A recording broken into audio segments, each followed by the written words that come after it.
Sua mãe não sobreviveu, alegou meu pai até que a inspetora se aproximou e contou a história real. Você está pronta para ouvir a verdade sobre ele? O cheiro a maresia e terra úmida de Alcântara do Mar, a minha pequena cidade natal em Portugal, envolveu-me assim que saí do comboio. Não era um regresso desejado, mas sim uma obrigação forçada pela notícia que me gelara o sangue. A minha mãe, Catarina, tivera um acidente. O tom do meu pai, Ricardo, ao telefone, fora estranhamente seco, quase como se estivesse a recitar um comunicado de imprensa. Deixei para trás a azáfama de Lisboa, as campanhas de marketing e as noites com o Tiago, para mergulhar novamente num passado que eu julgava ter ultrapassado. Desde cedo, aprendi a dançar ao ritmo subtil da nossa dinâmica familiar. À primeira vista, éramos a família perfeita da província, casa arrumada, jantares aos domingos, pai respeitado na comunidade. Mas por trás dessa fachada, havia uma teia quase invisível de controlo. O meu pai, Ricardo, não era um tirano óbvio, a sua manipulação era mais insidiosa, camuflada em preocupação e amor. Ele decidia tudo, desde o que a minha mãe vestia até aos amigos que ela podia ter. Catarina, sempre tão doce e reservada, parecia ter aceitado esse papel passivo ao longo dos anos. Eu, por muito que amasse a minha mãe, sempre vira essa aceitação como fraqueza, um traço que me esforçava para não herdar. Foi o Tiago, o meu namorado, quem primeiro me fez questionar a aparente normalidade. Não vês, Alison? Ele controla cada passo dela, dizia-me ele, depois de uma visita de fim de semana à minha casa. Eu encolhia os ombros, defendendo que é só o feitio dele, ele ama muito a maneira dele. Mas as palavras do Tiago ficaram a ecoar, especialmente quando comecei a notar os pequenos sinais de resistência da minha mãe, outrora tão imperceptíveis para mim. Havia as suas poupanças secretas, uma pequena quantia que ela guardava num envelope escondido por entre os lençóis velhos, sempre que o meu pai lhe dava dinheiro para as compras do mês.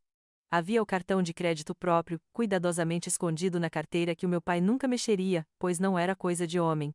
Lembro-me da emoção genuína no olhar dela quando me contou, quase a sussurrar, que tinha voltado a falar com a Bárbara e a Natália, as suas amigas de juventude, com quem o meu pai a tinha encorajado a cortar relações anos antes. Esses eram os seus pequenos atos de rebeldia, sementes de uma liberdade que ela ansiava secretamente e que eu, na minha inocência e talvez autonegação, demoraria demasiado tempo a reconhecer. Contudo, o acidente da minha mãe trouxe-me de volta ao Alcântara do Mar, e com o regresso, uma clareza dolorosa começou a surgir. Foi durante uma tarde chuvosa, enquanto ajudava a organizar as suas coisas para a fisioterapia, os seus movimentos ainda eram lentos e dolorosos, que ela me chamou ao lado da cama. A sua voz era quase inaudível, mas os seus olhos, marejados de uma mistura de esperança e terror, falavam volumes. Alison. Ela começou, os dedos a apertarem a minha mão com uma força que eu não lhe via há anos. Eu não aguento mais. Tenho vindo a planear isto há algum tempo. Eu quero o divórcio. A confissão atingiu-me como um choque elétrico. Aquelas pequenas rebeldias, as poupanças, o cartão, as amigas, eram, afinal, os tijolos de uma ponte para a liberdade que ela estava secretamente a construir. A dor no seu rosto não era apenas física, era dor de anos de repressão, de sonhos adiados, de uma vida não vivida. Ela falou de querer viajar, de aprender espanhol, de ser apenas Catarina outra vez. A minha mente correu para o Tiago, para as suas palavras que o desvalorizara. Ele vira, muito antes de mim. E agora, a minha mãe, fragilizada, mas com uma determinação silenciosa, estava pronta para queimar as pontes. A revelação ecoou na casa, embora ninguém mais soubesse dela. O ambiente tornou-se pesado, quase sufocante. Naquela noite, o silêncio pré-tempestade que tantas vezes precedia os conflitos familiares foi cortado por sussurros, depois por vozes exaltadas que vinham do andar de baixo. Eu estava no meu quarto, a tentar ler, mas cada fibra do meu ser estava sintonizada com a discussão que se desenrolava. Os gritos da minha mãe perfuraram a porta fechada, carregados de uma exasperação que nunca lhe ouvira. Eu não posso mais viver assim, Ricardo. Não aguento mais esta vida. A minha respiração ficou presa na garganta. Era uma declaração de guerra, e eu sabia que o meu pai não a deixaria passar impune. A resposta dele veio, baixa, rouca, mas com uma intensidade arrepiante que me fez gelar o sangue nas veias. Não consegui discernir as palavras exatas, mas o tom era uma promessa velada, um aviso sombrio que insinuava consequências graves para qualquer desafio à sua autoridade. O silêncio que se seguiu foi ainda mais aterrorizante do que os gritos, pesado com a ameaça latente que pairava no ar. Deitada na cama, com o coração aos pulos, senti um cheiro incomum. Era um odor pungente, familiar, mas fora do lugar, gasolina. Levantei-me cautelosa, e abri a porta do meu quarto, espreitando para o corredor escuro. O cheiro era mais forte, vindo de baixo. Desci as escadas devagar, a curiosidade misturada com um pressentimento inquietante. A luz da garagem estava acesa, um feixe tênue a vazar por debaixo da porta. Hesitei, o pulso a martelar nas têmporas. Depois, com a coragem a vacilar, aproximei-me e espreitei pela fresta. Vi o meu pai. Ele estava de costas para mim, junto a uns bidões, e a sua silhueta parecia maior, mais sombria na penumbra. O cheiro de gasolina era agora esmagador. O que ele estaria a fazer, a esta hora, na garagem, com gasolina, depois de uma discussão tão violenta com a minha mãe? Uma névoa fria de desconfiança começou a formar-se na minha mente, densa e aterradora, envolvendo a figura do meu pai numa sombra que eu jamais vira antes. Não houve tempo para aprofundar essa névoa. A noite explodiu. Um rugido ensurdecedor rasgou o silêncio, seguido por um calor infernal que invadiu a casa, subindo pelas escadas como uma fera faminta. O cheiro de fumo e plástico queimado sufocou o ar, e as chamas, antes contidas, dançavam selvagens atrás das janelas, pintando o céu noturno de um laranja ameaçador. Eu acordei com um sobressalto, tossindo violentamente, o pânico a geloar-me o sangue. O quarto da minha mãe, que ficava mais perto do meu, parecia ser o epicentro do inferno. Gritei o nome dela, mas a minha voz foi engolida pelo crepitar voraz do fogo. A adrenalina inundou-me as veias. O chão estava quente sob os meus pés, as paredes ardiam, e os estalos da madeira a ceder ecoavam como tiros. A única saída era a janela. Sem pensar duas vezes, quebrei o vidro com o cotovelo, a dor aguda mal registrada no meio do caos, e atirei-me para fora, rolando no relvado molhado. A queda deixou-me sem fôlego, um corte profundo no braço e arranhões por todo o corpo, mas eu estava viva. Levantando-me cambaleante, olhei para trás e vi a nossa casa, o meu lar de infância, a ser consumida pelas chamas, uma pirâmide de fogo e fumo a vomitar escuridão para o céu estrelado. Os bombeiros e as ambulâncias chegaram rapidamente, as suas sirenes rasgando a quietude do horror. Mas era tarde demais para casa, e talvez, eu temia, para minha mãe. A dor física era insignificante comparada ao buraco que se abria no meu peito. Fui levada para o hospital de Alcântara do Mar, atordoada, em choque, o meu corpo a tremer incontrolavelmente enquanto os médicos tratavam as minhas feridas. Bandagens envolveram o meu braço, analgésicos entorpeceram a dor, mas nada podia entorpecer a angústia que me dilacerava. O meu pai, Ricardo, apareceu pouco depois, com o rosto marcado pela fuligem e os olhos vermelhos, mas estranhamente secos. Sentou-se ao meu lado na cama, e a sua mão pesou na minha. Alisson, ele disse, a voz num tom monocórdico que me arrepiou, a tua mãe. A Catarina não sobreviveu. Aquelas palavras atingiram-me como um raio, esmagando qualquer réștia de esperança. Não houve lágrimas imediatas, apenas um vazio ensurdecedor, um nó na garganta que me impedia de respirar. O mundo parou. A minha mãe. A minha doce, reservada, mas secretamente determinada mãe. Morta.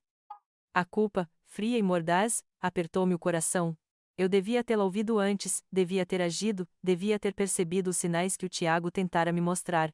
Devia ter feito alguma coisa. Nos dias que se seguiram, o meu pai transformou-se numa sombra constante, vigilante e sufocante. A sua preocupação, antes vista como amor, agora parecia ter uma borda afiada e possessiva. Ele era minha única fonte de informação, o guardião da minha realidade no hospital. Impediu que a Bárbara e a Natália, as amigas da minha mãe que eu mal conhecia mas que ela tinha reencontrado, me visitassem. Não precisas de pessoas a trazer-te mais tristeza, ele insistia, afastando-as com uma gentileza forçada. O meu telemóvel, misteriosamente danificado no incêndio, desapareceu. Não te preocupes com isso agora, Alisson. Precisa de ser reparado, ele disse, antes de me dar um aparelho básico, que só me permitia fazer e receber chamadas dele. Para emergências, justificou. O seu comportamento era de uma solicitude exaustiva. Mal podia falar com as enfermeiras sem que ele interviesse, as suas respostas rápidas e controladoras. Mais preocupante ainda era sua insistência em nos mudarmos. Assim que tiveres alta, Alisson, vamos para o Arizona. O meu primo tem uma casa lá. Longe de tudo isto, um novo começo. É o que a tua mãe iria querer, ele repetiu, a urgência na sua voz quase palpável. Cada vez que ele falava do futuro, sentia um arrepio na espinha. Um novo começo, sim, mas um começo que parecia ter como objetivo isolar-me, apagar todas as ligações que eu tinha com o nosso passado, com a minha mãe, e com a verdade. No meio da minha dor e confusão, a névoa de desconfiança que se formara na garagem na noite do incêndio começou a engrossar, transformando-se num denso manto de inquietação. O comportamento do meu pai não era o de um viúvo em luto, era o de um carcereiro. E eu era a sua prisioneira. A monotonia dos dias de hospital era um véu pesado que me envolvia, mas por trás dele, os meus sentidos estavam estranhamente aguçados. O braço enfaixado ainda latejava, um lembrete constante da fuga pela janela, e os analgésicos mantinham a minha mente num torpor que me era quase bem-vindo. No entanto, a figura vigilante do meu pai, sempre presente, impedia qualquer verdadeira paz. Ele sentava-se ao meu lado, lendo o jornal ou mexendo no telemóvel dele, o meu, lembro-me com um pico de irritação, continuava misteriosamente danificado. Eu fingia dormir muitas vezes, os olhos semicerrados, observando. O seu luto parecia performático, uma máscara que escorregava em momentos de distração, revelando uma tensão subjacente que me gelava. Numa dessas tardes, enquanto eu observava a chuva fina bater na janela, o meu pai recebeu uma chamada. Levantou-se apressado, a voz baixa, e saiu do quarto, dizendo que ia buscar um café. O alívio da sua ausência, mesmo que temporária, foi palpável. Fechei os olhos, não para dormir, mas para absorver a rara quietude. Foi então que ouvi vozes do corredor, aproximando-se, uma voz feminina, firme e profissional, e outra, que eu reconheceria em qualquer lugar, a do meu pai. O coração acelerou-me. Eles estavam perto da porta, aparentemente sem saber que eu estava a ouvir, ou talvez pensando que, medicada e traumatizada, eu não seria capaz de processar o que quer que fosse. Senhor Ricardo Sullivan, começou a voz feminina, com um tom que não admitia evasivas, sou a inspetora Sofia Almeida, responsável pela investigação do incêndio na sua residência. Tivemos uma breve conversa no local, mas preciso de fazer algumas perguntas mais detalhadas agora que está mais calmo. A inspetora Sofia Almeida. Eu já tinha ouvido falar dela. Uma mulher conhecida pela sua perspicácia e pela forma como desvendava casos complexos. A voz do meu pai, quando respondeu, era polida, mas eu detetei uma ponta de nervosismo que ele se esforçava por disfarçar. Claro, inspetora. Estou à sua disposição. Embora, como pode imaginar, eu esteja a passar por um período bastante difícil. Entendo perfeitamente, Sr. Sullivan, ela respondeu, sem a menor inflexão de simpatia. Mas a natureza do incêndio exige rigor. As nossas análises preliminares indicam que o fogo não foi acidental. Há fortes indícios de que foi criminoso. Criminoso. A palavra ecoou na minha cabeça, acordando os ecos do cheiro a gasolina e da figura do meu pai na garagem. A névoa de desconfiança adensou-se, tornando-se mais concreta, mais real. Eu prendi a respiração, temendo perder uma única palavra. Criminoso. O meu pai fingiu um choque convincente. Isso é inacreditável. Quem faria uma coisa dessas? A minha família, a minha Catarina. É precisamente o que estamos a tentar determinar. A inspetora interrompeu, a voz inabalável. Onde estava na noite do incêndio, Sr. Sullivan? E a sua esposa, Catarina, ela estava. Eu estava em casa, claro. A dormir. O meu pai apressou-se a responder, a sua voz um pouco mais alta do que o necessário. A Catarina estava no quarto dela. Acordei com o cheiro a fumo, mas era tarde demais. Tentei salvá-la, juro que tentei. Entendo. A inspetora disse, e eu podia imaginar o seu olhar avaliador. Temos registros das suas atividades. O senhor esteve na garagem bastante tarde, na noite anterior ao incêndio. E a aquisição de uma quantidade considerável de combustível num posto de gasolina, umas horas antes. Pode explicar-me isso? Um silêncio tenso pairou no ar. O meu pai pigarreou. Ah, sim, a gasolina. Tive um problema com o corta-relva, inspetora. Precisava de gasolina para o depósito. E sim, estive na garagem. Estava a tentar arranjá-lo. É um aparelho antigo, deu muito trabalho. A inspetora Almeida não respondeu de imediato. A pausa foi ensurdecedora. E as discussões, Sr. Sullivan? Tivemos relatórios de vizinhos sobre discussões bastante acaloradas entre o senhor e a senhora Catarina na noite do incêndio. Discussões? Que disparates! Não houve discussões.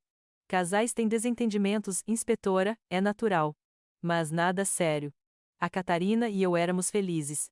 Ela tinha os seus momentos de melancolia, é verdade. Mas amávamo-nos profundamente. A voz do meu pai subiu um tom, revelando um esforço óbvio para controlar a narrativa. Os seus momentos de melancolia, era assim que ele descrevia o desejo dela de liberdade, o plano de divórcio que ela me revelara. Os meus olhos abriram-se um pouco, mas eu mantive a respiração regular. Cada palavra da inspetora era uma martelada no muro da negação que eu tinha construído. Cada resposta do meu pai, evasiva e defensiva, era uma fissura que se abria nesse muro. A sua história do corta-relva era demasiado conveniente, demasiado ensaiada, e a forma como ele desvalorizava as discussões, a sua negação sobre a infelicidade da minha mãe, a raiva, fria e gelada, começou a borbulhar dentro de mim.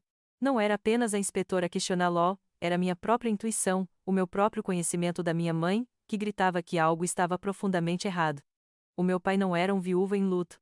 Era um ator, e a sua performance estava a começar a desmoronar-se. A inspetora Sofia Almeida acabara de me dar o primeiro vislumbre da verdade, e a imagem era aterradora. A porta do meu quarto abriu-se devagar, e a inspetora Almeida entrou, o seu olhar penetrante fixou-se em mim. Não havia surpresa nos seus olhos, apenas uma seriedade inabalável, como se soubesse exatamente o que eu tinha acabado de ouvir, ou talvez, o que eu precisava de ouvir. Ela não me perguntou se eu estava bem, nem tentou uma pequena conversa. Apenas se aproximou da cama, puxou uma cadeira e sentou-se, um movimento preciso e decidido. A sua presença forte preencheu o espaço, diluindo a aura sufocante que o meu pai deixara para trás. Alison, ela começou, a sua voz calma, mas carregada de uma gravidade que me fez prender a respiração, eu sei que acabou de passar por um trauma terrível. Mas, preciso de ser direta consigo. O seu pai não lhe contou toda a verdade. Senti um arrepio percorrer-me a espinha. Aquela negação, as suas evasivas, tudo o que eu tinha sentido no meu íntimo, estava prestes a ser confirmado.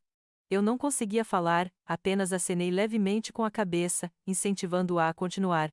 O nó na minha garganta era tão apertado que achei que me sufocaria. As nossas equipas de perícia confirmaram, o incêndio foi criminoso, ela reiterou, a informação já esperada, mas que agora, dita diretamente a mim, parecia mais pesada, mais real. Não foi um acidente, Alison.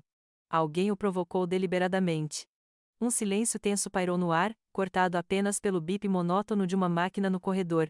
Eu estava preparada para a confirmação do incêndio criminoso, mas as palavras seguintes da inspetora atingiram-me com a força de um soco no estômago, tirando-me o pouco fôlego que me restava.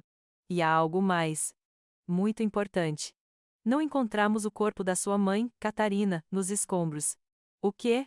Não encontrar o corpo? A minha mente recusava-se a processar. O meu pai dissera que ela não sobrevivera. A certeza gelada da morte dela era o que me consumia.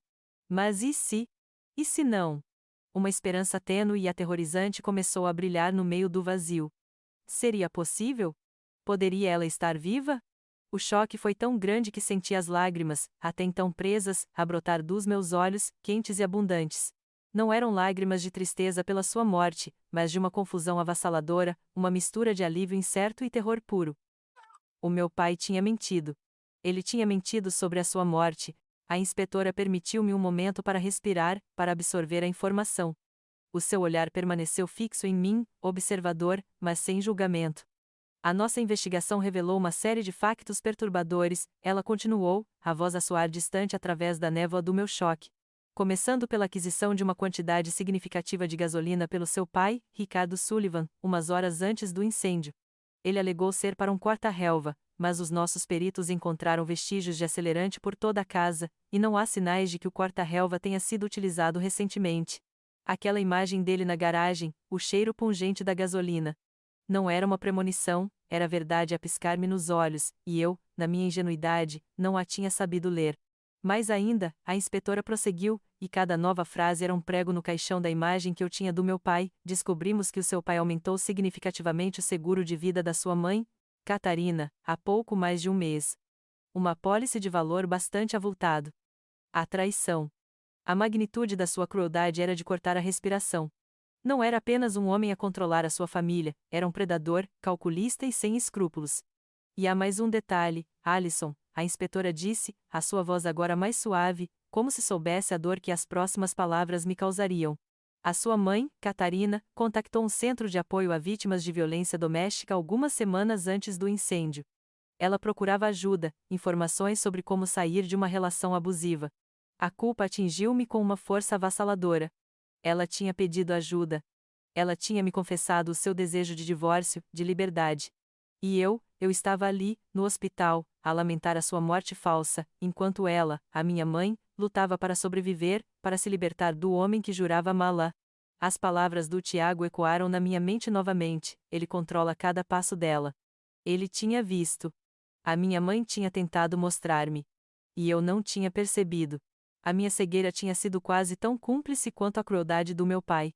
A inspetora Almeida fez uma pausa, permitindo que a enxurrada de informações se acomodasse na minha mente.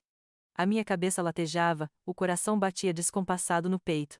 Senti um frio na boca do estômago que não tinha nada a ver com as minhas feridas físicas.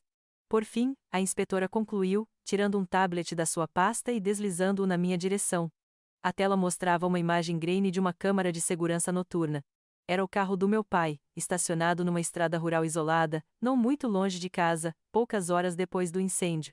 A imagem não era clara, mas distinguia-se uma silhueta no banco do passageiro.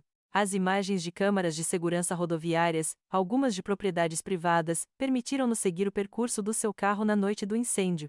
Esta é uma imagem de uma dessas câmaras. É o carro do seu pai. E há alguém com ele, no banco do passageiro. Alguém que não é você. Olhei para a imagem, depois para a inspetora. A silhueta. Poderia ser ela. A minha mãe. Viva. A visão era um choque elétrico, atravessando a dor e a descrença, acendendo uma chama de esperança feroz dentro de mim. O meu pai não a tinha matado. Ele a tinha levado. Ele a tinha escondido. Uma raiva intensa e gélida começou a crescer dentro de mim, superando a culpa e o medo. O meu pai. O homem que eu conhecia, o homem que me criou, era um monstro, um manipulador, um assassino disfarçado. Ele não só tentou matá-la e encobrir os seus atos, mas também me manteve prisioneira da sua mentira, da sua falsa dor, da sua falsa preocupação. O horror das revelações era paralisante, mas a imagem da silhueta, a possibilidade de a minha mãe estar viva, trouxe uma clareza inegável. Não havia mais espaço para dúvidas. A verdade tinha sido revelada, e era mais sombria e aterradora do que qualquer pesadelo, mas também me dava um propósito: eu tinha de a encontrar. E eu tinha de o desmascarar. A sala do hospital, outrora um santuário de convalescença, transformou-se num campo de batalha silencioso na minha mente. A imagem do carro do meu pai com aquela silhueta no banco do passageiro queimava na minha retina, um farol na escuridão do terror. A minha mãe não estava morta. Ela estava viva, e em algum lugar, presa pelas mãos do homem que me tinha criado. A raiva gelada que me invadira instantes antes agora solidificava-se em resolução. A culpa por não ter visto, por não ter agido, pesava como uma âncora, mas já não me paralisava, impulsionava-me com uma fúria silenciosa. Cada palavra da inspetora Almeida, cada peça do puzzle macabro, encaixava-se com uma precisão arrepiante, pintando um retrato de crueldade e cálculo que distorcia a face do meu pai até a tornar irreconhecível. Ergui o olhar para a inspetora Almeida, a sua expressão expectante, mas firme. Não havia mais espaço para hesitação, para o conforto ilusório da ignorância. Não havia opção. A minha mãe estava em perigo, e eu era a sua única esperança. Inspetora. A minha voz saiu rouca, mas com uma força que eu não sabia que possuía, uma determinação que parecia emergir das profundezas da minha alma: eu vou ajudá-la. Vou fazer tudo o que for preciso para encontrar a minha mãe e desmascarar o meu pai, não importa o custo. Um aceno quase imperceptível de aprovação cruzou o rosto da inspetora. Os seus olhos, tão penetrantes, suavizaram-se 1 milímetro. Eu sabia que podia contar consigo, Alison. Ela disse, a sua voz baixando a um tom conspiratório, reconhecendo a gravidade da nossa tarefa. O seu pai é um manipulador exímio. Precisamos de provas irrefutáveis, algo que ele não consiga negar nem desvirtuar, e para isso, a sua ajuda será absolutamente crucial. Não só para o apanharmos, mas para libertarmos. Ela explicou o plano com uma calma metódica, os contornos afiados da estratégia policial a desenharem-se na minha mente atordoada. Eu teria de voltar a atuar, a usar a máscara da filha traumatizada e obediente que ele esperava ver. O objetivo principal era extrair informações dele, pistas subtis sobre o paradeiro da minha mãe, e ao mesmo tempo, registrar as suas confissões implícitas, as suas ameaças veladas, as suas mentiras descaradas. Seria um jogo perigoso de gato e rato, onde eu era a isca. Vamos equipá-la com um dispositivo de gravação discreto, a inspetora explicou, a sua voz agora mais séria: será um risco, Alison. Ele é perigoso, e a menor suspeita pode colocá-la em maior perigo do que já está. O meu estômago revirou. O medo era uma presença constante, um nó tenso e gelado no meu peito que se apertava a cada batida do coração. Eu conhecia o meu pai, a sua inteligência retorcida, a sua capacidade de ver através das fachadas, a sua ira quando se sentia desafiado. A ideia de fingir inocência, de sentar-me ao lado dele, de deixar que as suas palavras venenosas me atingissem, enquanto secretamente o traía, era nauseante, uma traição ainda maior do que a que ele me impusera. Parte de mim queria fugir, gritar, desaparecer, regressar à vida onde as minhas maiores preocupações eram prazos de marketing e jantares com o Tiago. A Alison de semanas atrás, a diretora de marketing em Lisboa, nunca teria imaginado tal cenário, nunca teria acreditado que o seu próprio pai pudesse ser um monstro. Mas essa Alison já não existia. A Alison de agora era uma filha que tinha perdido tudo e estava disposta a arriscar tudo para recuperar a sua mãe. Fechei os olhos, a tentar afastar a imagem do rosto manipulador do meu pai, substituindo-a pela lembrança do brilho nos olhos da minha mãe quando me confessara o desejo de divórcio, os seus olhos cansados, a sua determinação silenciosa. Ela tinha lutado. Ela estava a lutar. E eu não a podia desiludir. O amor por ela, esse vínculo inquebrável, superou o terror que o meu pai inspirava, transformando o medo em adrenalina, a hesitação em resolução, a dor em propósito. Abri os olhos para encarar a inspetora, as lágrimas ainda a escorrer, mas agora eram lágrimas de uma dor transformadora e de uma promessa férrea. Estou pronta, sussurrei, a minha voz mais forte do que esperava. Eu farei o que for preciso. A luta interna era feroz, uma batalha constante entre o instinto de autopreservação e o desejo desesperado de justiça e de reencontrar a minha mãe. Mas a decisão estava tomada. Eu seria o instrumento da sua libertação, o fio condutor que a traria de volta para casa, custasse o que custasse. A inspetora Sofia Almeida partiu pouco depois, deixando para trás um silêncio carregado, mas também uma nova e terrível clareza. Na minha mão repousava um pequeno objeto metálico, frio ao toque, mas ardente em significado, o dispositivo de gravação. Era pouco maior que uma moeda de 10 cêntimos, e a inspetora garantira-me que seria imperceptível. O seu peso, no entanto, era imenso, o fardo da minha nova missão. Eu tinha de o esconder e, mais importante, usá-lo sem que o meu pai desconfiasse. A minha pele arrepiou-se ao pensar na proximidade que teria de suportar, na farsa que teria de encenar, sob o seu olhar vigilante. Quando meu pai regressou ao quarto, a sua presença parecia ainda mais opressiva, a sua voz mais melosa, as suas palavras mais calculistas. Ele sentou-se na cadeira ao meu lado, pegou na minha mão e apertou-a com uma falsa ternura. Já te sentes melhor, minha querida? Estás tão pálida? Ele disse, os seus olhos varrendo o meu rosto com uma intensidade que me fez sentir nua, exposta. Eu forcei um sorriso fraco, um aceno de cabeça. Cada gesto, cada expressão tinha de ser uma mentira, uma camada protetora para o segredo que eu agora carregava. Ele recomeçou a falar incansavelmente sobre o Arizona, sobre a nova vida que nos aguardava. Assim que estiveres de alta, Alison, vamos para lá. É um lugar tão tranquilo, tão diferente de Alcântara do Mar. Um novo começo, longe de todas estas memórias dolorosas. A tua mãe teria adorado o clima seco, as montanhas. Ela sempre foi uma mulher mais do deserto do que do mar, ele divagou, com um suspiro perfeitamente calculado de tristeza. A cada menção à minha mãe, um nó de raiva e incredulidade apertava-se na minha garganta. Ela sempre foi uma mulher do deserto? A Catarina amava o mar, o cheiro a maresia, os passeios pela praia. Era mais uma das suas tentativas de reescrever a história, de controlar a narrativa até nos meus pensamentos mais íntimos. Eu tentei, com a maior naturalidade que consegui, direcionar a conversa para pormenores práticos, esperando que alguma peça solta caísse do seu discurso. Pai. Comecei. A voz hesitante, e o funeral da mãe? Quando é que? Ele interrompeu-me de imediato, a sua expressão endurecendo ligeiramente. Alison, não te preocupes com isso agora. Há coisas mais importantes. A tua recuperação. Já tratei de tudo. Não quero que te aflijas com esses pormenores. É demasiado doloroso para ti. A sua voz era firme, final. Não havia funeral porque não havia corpo. Mas ele não queria que eu pensasse nisso. A irritação nos seus olhos foi um pequeno lapso, uma fissura na sua máscara perfeita, que eu registrei mentalmente. Nos dias seguintes, o jogo tornou-se exaustivo. Eu tinha de estar constantemente alerta, a ouvir além das palavras, a observar os seus movimentos, as suas reações. Ele mantinha-se por perto, uma presença asfixiante, afastando qualquer tentativa dos poucos amigos que ainda conseguiam contactar-me. O telemóvel básico que ele me dera era uma prisão, as chamadas só funcionavam para ele. É para tua segurança, meu amor, ele repetia, não quero que ninguém te chateie neste momento difícil. O controlo dele era absoluto, mas eu estava armada com um segredo, e essa era minha única vantagem.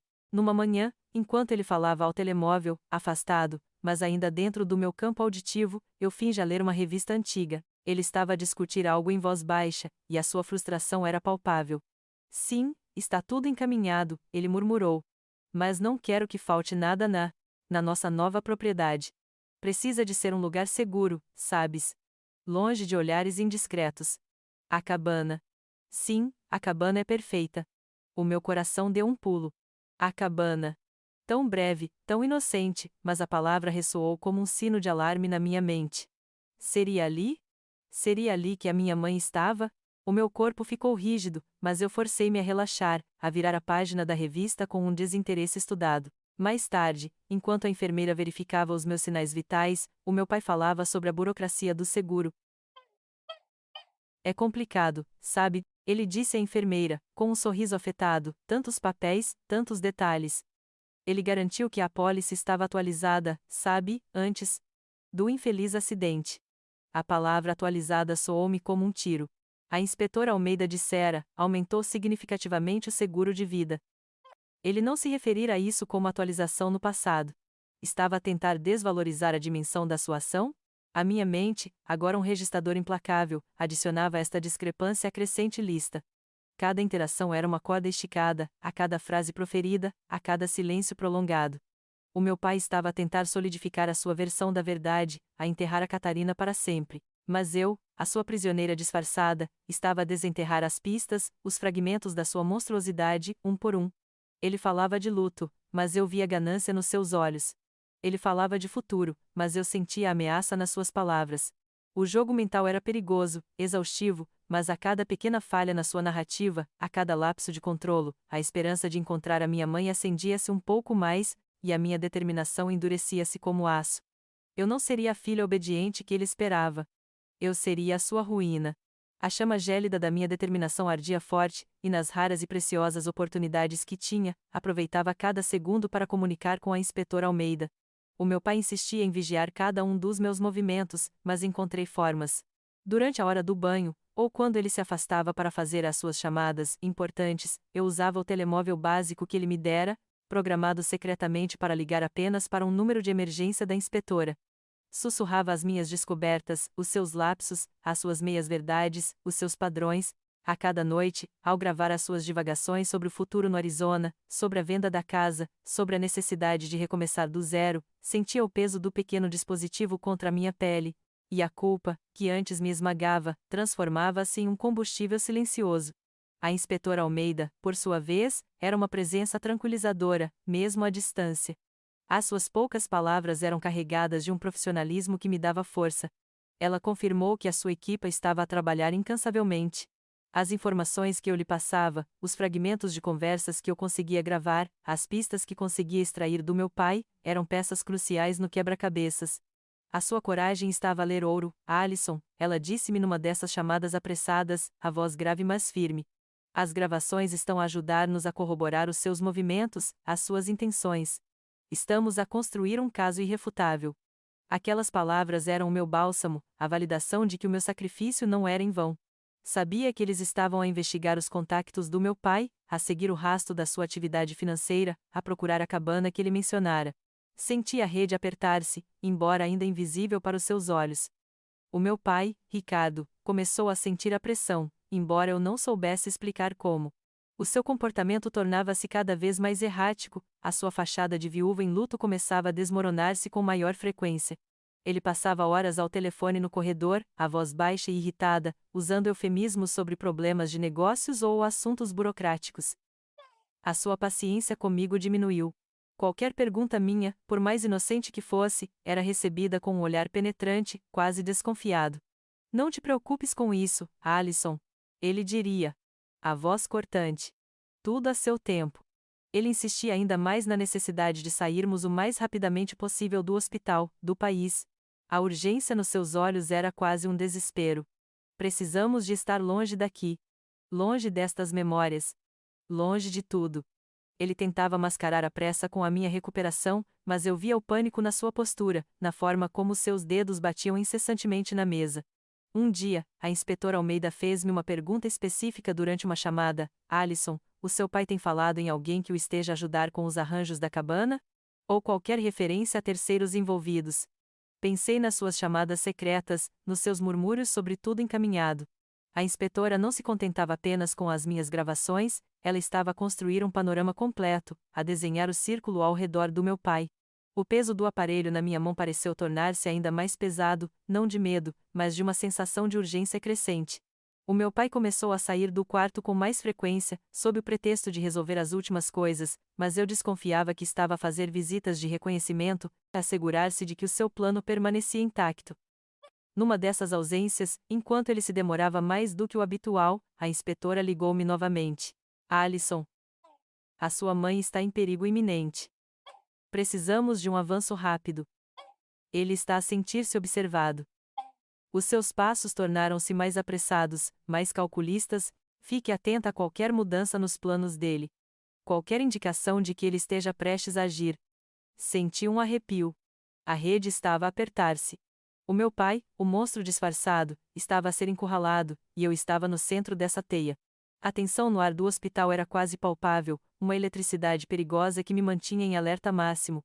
O cerco estava a fechar-se, e eu sabia que o confronto final era inevitável. A eletricidade no ar que a inspetora Almeida mencionara manifestou-se agora nos movimentos bruscos e nos olhos febris do meu pai. Já não eram apenas os murmúrios ao telefone, era uma agitação constante, uma necessidade premente de acelerar o ritmo de tudo à nossa volta. A sua máscara de viúva em luto desvanecia-se com cada dia que passava, revelando um homem à beira do colapso, mas ainda perigosamente determinado. Ele percorria o quarto, parava à janela como se estivesse a vigiar algo lá fora, e voltava a sentar-se, incapaz de ficar parado. Os seus dedos batiam incessantemente na beira da cama ou na revista que fingia ler, um tique nervoso que denunciava a sua ansiedade crescente. Alison, a tua recuperação está a correr excelentemente, ele disse-me uma tarde, a voz forçada num tom de otimismo que não enganava ninguém. Os seus olhos, no entanto, estavam fixos em mim com uma intensidade que me fez sentir como uma peça de xadrez que ele precisava de mover. Os médicos já disseram que a alta está para breve. Não achas que seria melhor sairmos o quanto antes? Este lugar não é saudável para ti. Não para nós. Eu forcei um sorriso fraco, um aceno de cabeça. Sim, pai. Mal posso esperar para sair daqui. As palavras eram mel na boca, veneno no coração. Cada fibra do meu ser gritava para fugir, mas eu sabia que o meu papel era mantê-lo à vontade, para que ele se revelasse. O dispositivo de gravação, um pequeno disco escondido na costura do meu pijama, era o meu escudo e a minha arma. A minha vida dependia da minha capacidade de atuar. As enfermeiras, outrora habituadas à sua postura de pai preocupado, começavam a olhá-lo com uma mistura de curiosidade e apreensão disfarçada. Via-as cochichar baixinho depois de ele sair do quarto, os seus olhares discretos a encontrarem os meus, cheios de uma compaixão tácita. A enfermeira Clara, uma mulher gentil de meia-idade, notou o meu olhar e, numa ocasião, enquanto trocava os meus pensos, inclinou-se. O seu pai parece um pouco ansioso, não acha, querida? Quer que eu lhe chame um médico para o observar? A sua voz era suave, mas os seus olhos expressavam uma preocupação genuína. Eu balancei a cabeça negativamente, com um pequeno sorriso. Não, enfermeira Clara. Ele só está preocupado comigo. Quer que eu recupere depressa. Era uma mentira, mas uma mentira necessária para manter a farsa. Ricardo começou a pressionar os médicos e as enfermeiras para acelerar o processo da minha alta. Não haverá perigo para minha filha se ela sair hoje? Ele perguntava repetidamente, com um tom de exigência que raiava a ameaça velada. Acho que um ambiente mais familiar, longe da atmosfera opressiva de um hospital, seria benéfico para sua recuperação mental.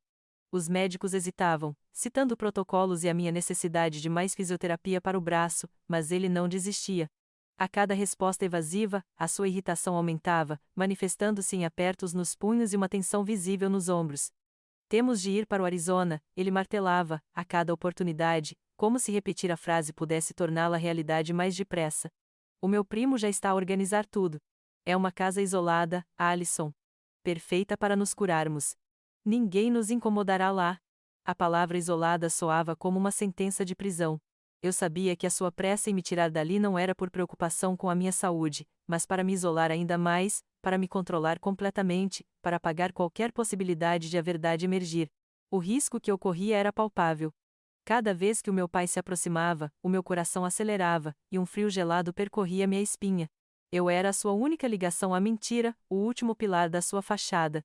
Se ele desconfiasse, mesmo que por um instante, que eu estava a jogar com ele, a minha vida estaria em perigo. Mas a imagem da silhueta no banco do carro, a esperança de que a minha mãe estivesse viva, era a minha âncora, o meu motor. Eu tinha de ser forte, tinha de suportar o seu toque, o seu olhar, as suas mentiras, para o desmascarar. Numa noite, ele trouxe-me uma mala de viagem, uma pequena mala com algumas das minhas coisas que ele conseguiu salvar do incêndio.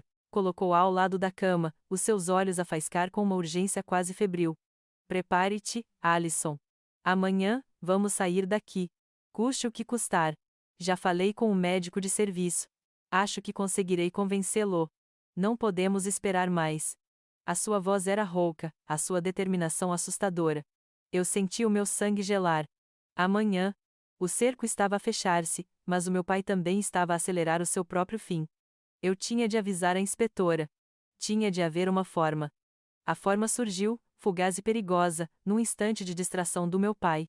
Enquanto ele discutia com uma enfermeira sobre os papéis da alta, consegui escorregar o telemóvel básico para debaixo do lençol e, com dedos trêmulos, digitar uma mensagem predefinida que a inspetora Almeida me tinha ensinado, um código simples, agora, enviado para um número que ela me dera em segredo. Um frio percorreu minha espinha. Teria sido a tempo? O meu pai regressou ao quarto com uma falsa eufória, os olhos a dançar com uma ansiedade mal disfarçada.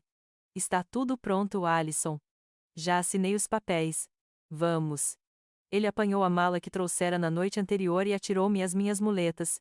Tentei arrastar-me da cama, o braço a doer, a mente em turbilhão.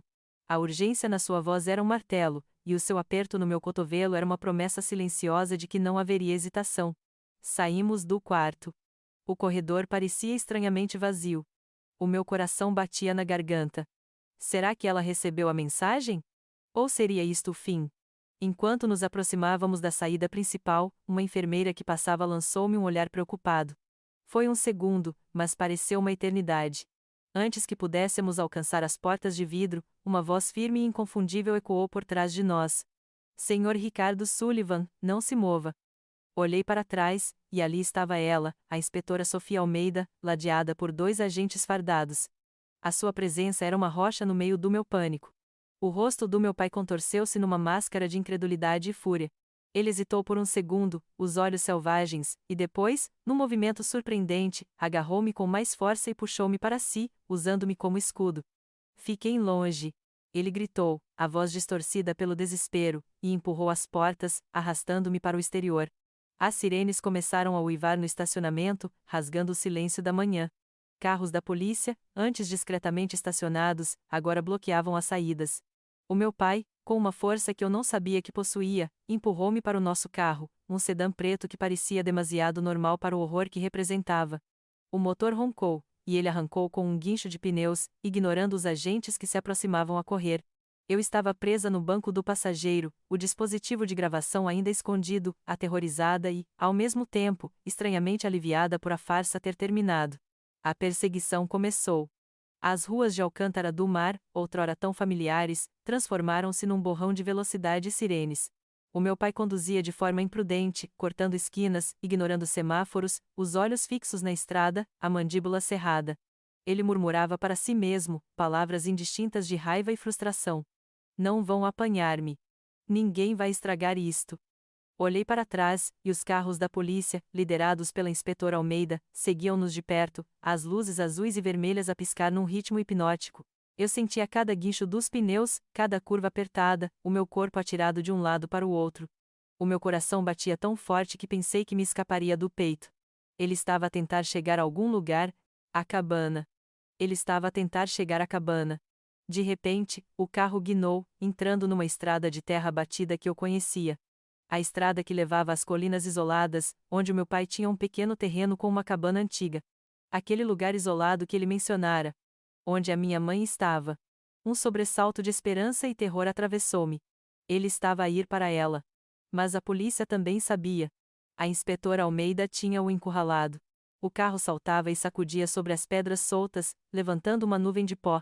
A cabana estava à vista, uma mancha escura por entre as árvores. Estava tão perto.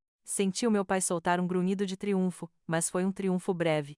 No momento em que a cabana se tornou clara, no momento em que eu conseguia distinguir a pequena varanda, o carro à nossa frente, um jipe preto, travou a fundo, bloqueando a estrada. Outros 2 carros da polícia convergiram por trás, fechando a rota de fuga.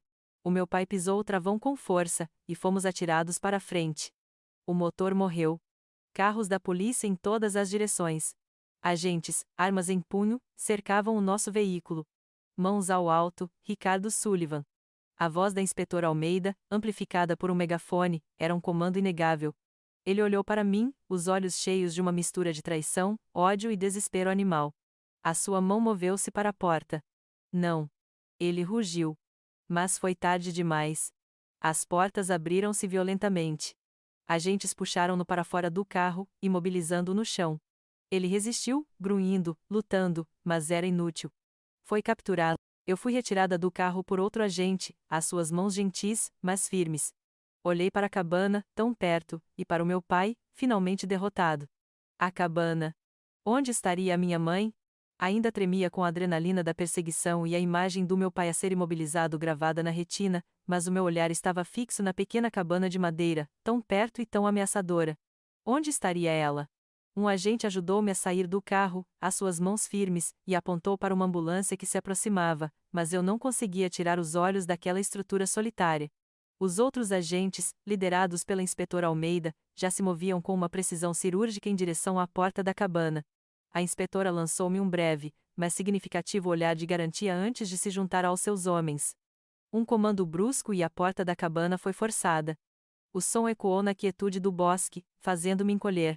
Segundos, que pareceram uma eternidade, pairaram no ar enquanto os agentes entravam, as suas vozes abafadas pelo interior da estrutura. O meu coração batia tão forte que sentia a pulsação nas têmporas. O medo e a esperança lutavam dentro de mim, uma batalha cruel. E se ela não estivesse lá? E se o meu pai tivesse? A minha mente recusava-se a contemplar essa possibilidade. Tinha de estar. Tinha de estar viva. De repente, um dos agentes emergiu da cabana, acenando para a inspetora Almeida. Ela correu para dentro, e eu tentei segui-la, mas o agente que me assistia impediu-me gentilmente. Fique aqui, senhorita Allison. É melhor esperar. Mas eu não conseguia esperar. Conseguia ouvir vozes lá dentro, uma mistura de comandos firmes e o que parecia ser um gemido abafado. Então, um novo som, mais claro, mais distinto. Um soluço.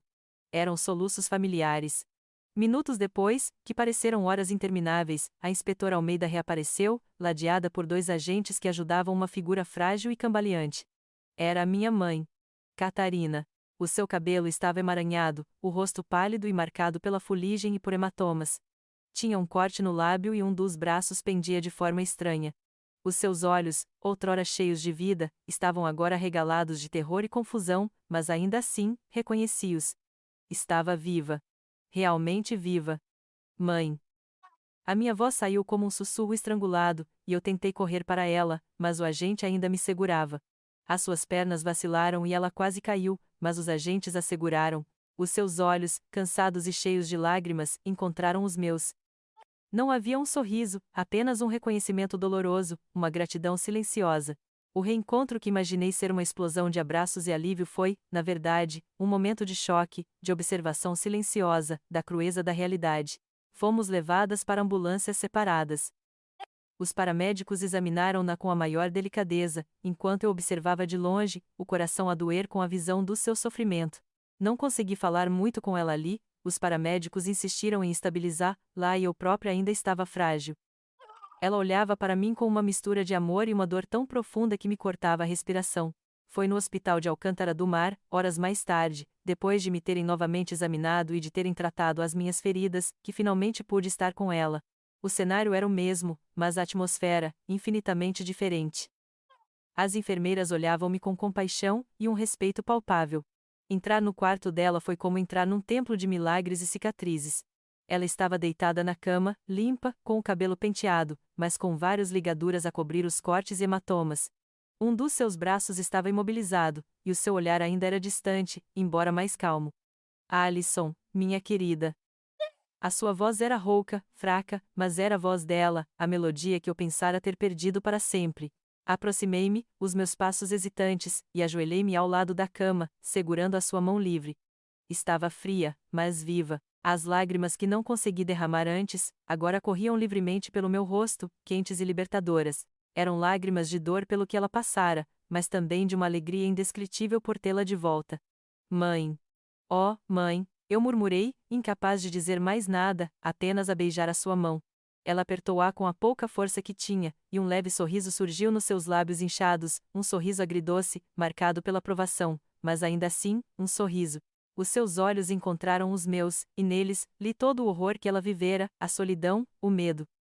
Mas também li a resiliência inquebrável, a chama que se recusou a apagar. Era o reencontro de duas almas feridas, unidas novamente após uma jornada através do inferno. Não era o final feliz de um conto de fadas, mas era um começo. Um começo doloroso, cicatrizado, mas um começo. O meu pai estava preso, e a minha mãe estava viva. Era tudo o que importava, por agora. O abraço de Catarina, ainda que frágil e interrompido pelas ligaduras, foi o bálsamo que a minha alma tanto procurava. No entanto, a paz que sentia ao tê-la de volta era uma paz precária, suspensa sobre a iminência de uma batalha ainda mais cruel, a batalha pela justiça. Os dias no hospital tornaram-se uma preparação silenciosa, não apenas para a recuperação física da minha mãe, mas para o confronto legal que se avizinhava. A inspetora Almeida garantiu-me que as provas eram robustas, mas o meu pai era um homem calculista, e eu sabia que ele lutaria com todas as suas forças para distorcer a verdade. O julgamento de Ricardo Sullivan começou algumas semanas depois, numa atmosfera pesada de expectativa e horror. O tribunal, no coração de Alcântara do Mar, outrora um símbolo de ordem, transformou-se num palco de revelações sombrias. Cada sessão era uma tortura, um mergulho repetido nos abismos da maldade do meu pai. Sentei-me ao lado da minha mãe, que, embora fisicamente mais forte, ainda carregava as cicatrizes visíveis e invisíveis da sua provação. A sua presença ali, testemunhando, era um ato de coragem indescritível. O Ministério Público não deixou pedra sobre pedra.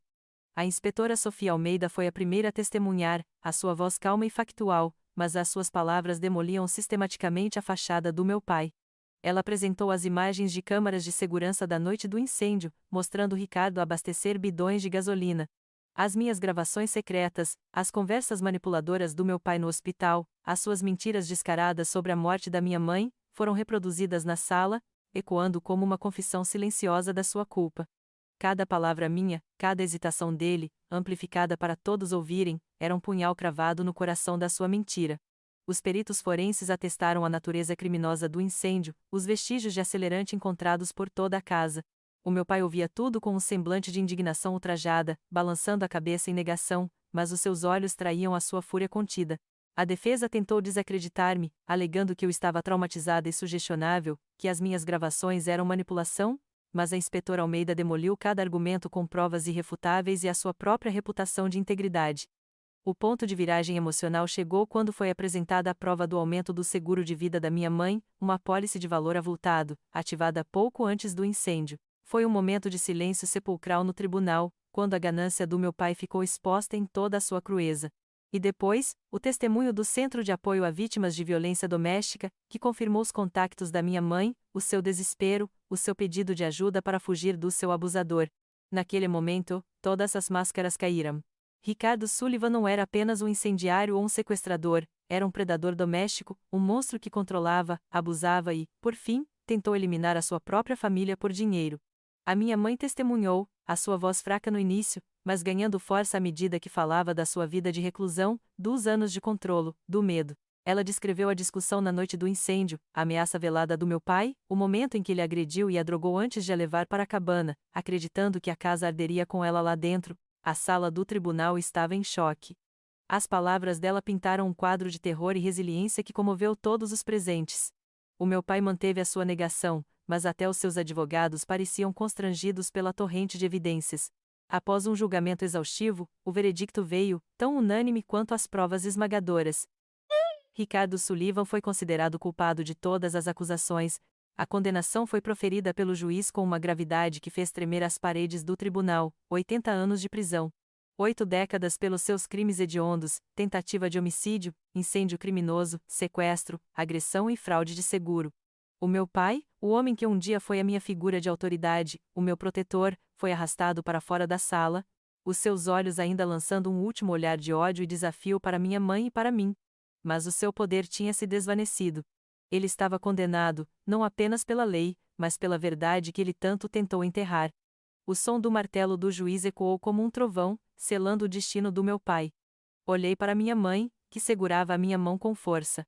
Não havia euforia, apenas uma exaustão profunda, um alívio sombrio.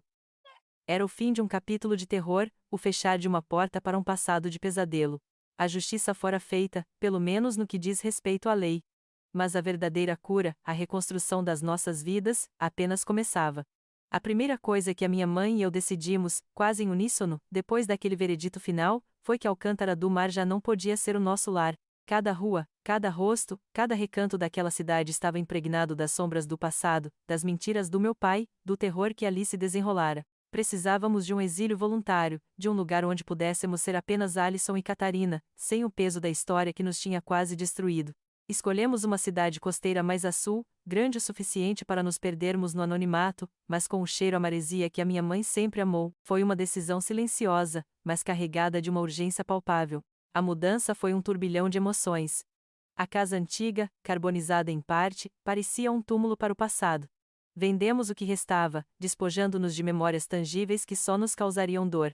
A minha mãe, ainda frágil, observava com um olhar distante enquanto os pertences que não tinham sido consumidos pelo fogo eram encaixotados.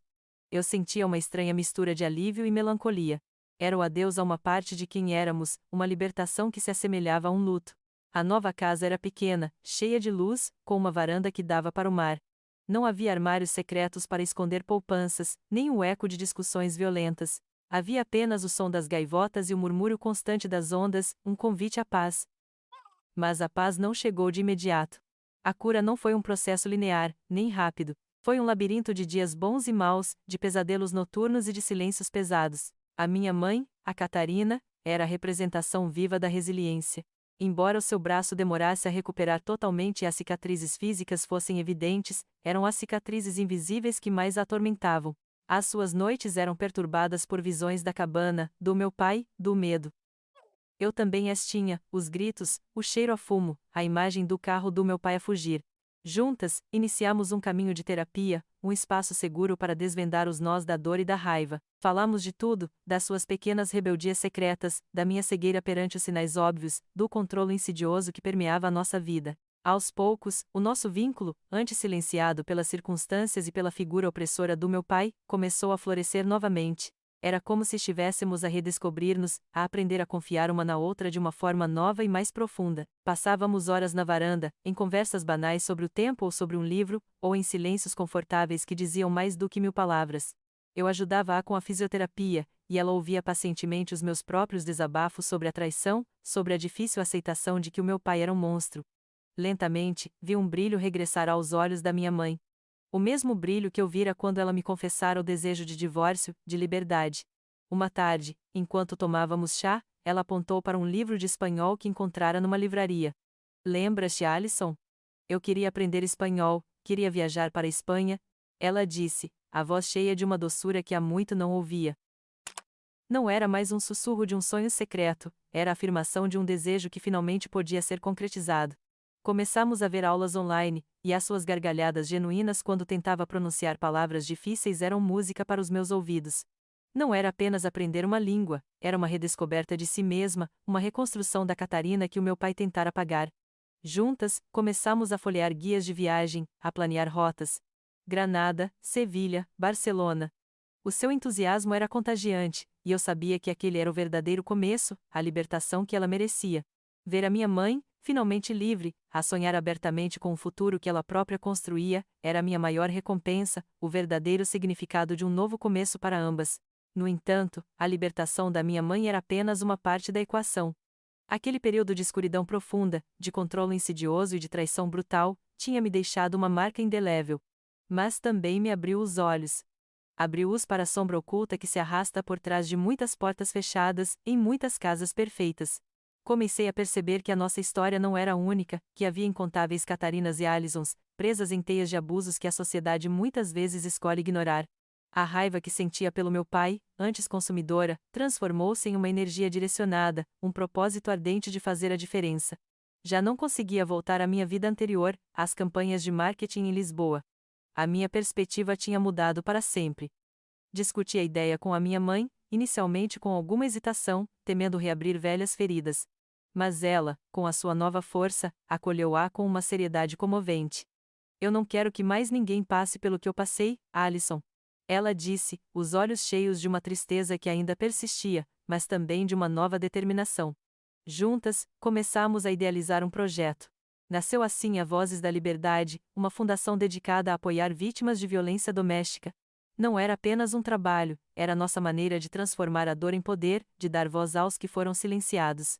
Começamos com um pequeno escritório, com a ajuda de voluntários e de alguns dos meus antigos contactos em marketing, que se ofereceram para criar a imagem e a mensagem da fundação. Era um desafio imenso, mas cada pequena vitória, cada pessoa que conseguíamos ajudar, trazia-nos um sentido de realização que o mundo corporativo nunca me dera. No meio desta nova jornada, a minha relação com o Tiago, que tinha suportado o peso de toda a provação, também precisava de ser reconstruída. A distância física e emocional que se tinha criado durante o caos do julgamento e da recuperação era um precipício que tínhamos de transpor. Ele nunca me abandonara, tinha sido um porto seguro, uma voz de razão quando a minha própria mente estava envolta em desconfiança e medo. Mas o trauma tinha me deixado fragilizada, com uma nova camada de desconfiança, até mesmo para com os que amava. Reaprendemos a confiar, a falar abertamente sobre o medo, a raiva, a dor. Ele era a rocha que eu precisava. A sua paciência, a sua escuta atenta, a sua capacidade de me ver para além das cicatrizes, foram fundamentais. Ele apoiou-me incondicionalmente no projeto da fundação, oferecendo as suas próprias competências e tempo. É a tua luta, Alison. Ele dizia, e eu estou aqui para lutar contigo. Aquelas palavras, ditas com a sua habitual sinceridade, cimentaram a nossa relação numa base mais sólida do que nunca. Não era o amor ingênuo de antes, mas sim um amor amadurecido pela diversidade, forjado na honestidade e no apoio incondicional. Juntos, tínhamos sobrevivido à tempestade, e emergíamos mais fortes, mais unidos, com um propósito partilhado que dava um novo significado a cada dia. O nosso amor era agora um testemunho da resiliência humana, da capacidade de encontrar a luz mesmo depois da mais densa escuridão. Contudo, enquanto o amor e o propósito floresciam, percebi que a verdadeira medida da nossa resiliência não estava apenas na superação, mas na capacidade de partilhar essa luz recém-descoberta. Os dias passavam, repletos do burburinho da Fundação Vozes da Liberdade e dos pequenos e preciosos momentos ao lado da minha mãe e do Tiago. Olhava para trás, para Alison de Alcântara do Mar, a jovem diretora de marketing que ignorava os sussurros de perigo, e quase não a reconhecia. A dor fora um portal, a descrença um manto pesado, e a descoberta da verdade uma explosão que me rasgara a alma. Cada etapa o cheiro de gasolina, a névoa de desconfiança, as mentiras do meu pai no hospital, o plano secreto com a inspetora Almeida, a perseguição, e finalmente, o reencontro agridoce com a minha mãe foram um degrau numa escada íngreme, pavimentada com medo e, por fim, com uma coragem que eu nem sabia possuir. A resiliência, afinal, não era a ausência de dor, mas a capacidade de a sentir plenamente e, ainda assim, encontrar um caminho para frente, transformando as cicatrizes em emblemas de força. Aprendi, da forma mais dura, que a verdade, por mais dolorosa que seja, é a única ponte para a libertação. Eu tinha fechado os olhos durante anos aos sinais do controlo do meu pai, confundindo-o com amor, com o feitio dele. Essa negação quase me custou a minha mãe e a minha própria sanidade. Foi preciso a perspicácia do Tiago, a insistência da inspetora Almeida, e a coragem da minha mãe para que eu finalmente enfrentasse o que era óbvio: ninguém merece viver sob o jugo do medo e da manipulação. Procurar ajuda, seja numa conversa sussurrada com um amigo, num telefonema para uma linha de apoio, ou na colaboração com as autoridades, não é um sinal de fraqueza, mas sim o primeiro e mais poderoso passo para a liberdade. É um ato de amor próprio, de afirmação da nossa dignidade. Por isso, a quem me lê, a quem possa estar presa numa escuridão semelhante, quero que saiba isto: você não está sozinha. A libertação é possível. A sua voz importa, e a sua história merece ser contada e ouvida. Reconheça os sinais, confie na sua intuição, por mais que tentem fazê-la duvidar de si mesma. Procure apoio, por menor que pareça ser a ajuda. Há mãos estendidas, há vozes dispostas a amplificar a sua. As cicatrizes permanecem, sim, como mapas da nossa jornada, mas elas não nos definem. Elas lembram-nos da nossa capacidade de sobreviver, de curar e de, por fim, florescer. Que a sua própria jornada, por mais árdua que seja, a leve à sua própria versão de liberdade, de propósito e de amor renovado. Que encontre a luz, assim como nós a encontramos, e que essa luz possa, por sua vez, iluminar o caminho de outros.